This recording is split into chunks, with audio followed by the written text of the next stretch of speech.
WoW basics, strafe running, and the 180-degree cast line.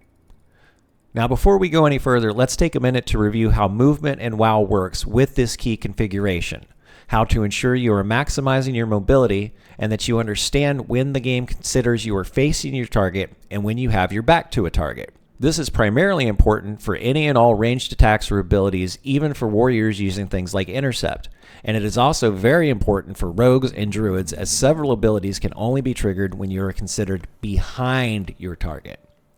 Let us start with an extremely simplified view of the 180-degree line. This black dot is considered your player character or your target as viewed from the top down.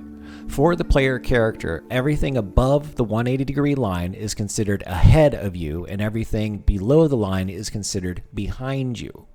The same goes for players and mobs you can target in the game. If your character is ahead of the 180-degree line from the target's top-down perspective, they are considered to be facing you, and they are considered to have their back to you if your character is behind their 180-degree line, again, from the target's top-down perspective. Let me show you how all this works with a very simple add-on installed that will draw the 180-degree line. Let's start with the obvious. This rat is directly in front of my character. I will now cast Shadow Bolt. Success! One dead rat. Now, this rat is directly behind my character. I will now attempt to cast Shadow Bolt. It fails, and the error message displays that the target needs to be in front of you. Now let's take it to an extreme.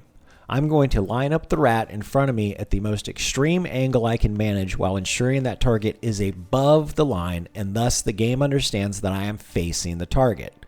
Now I cast Shadow Bolt.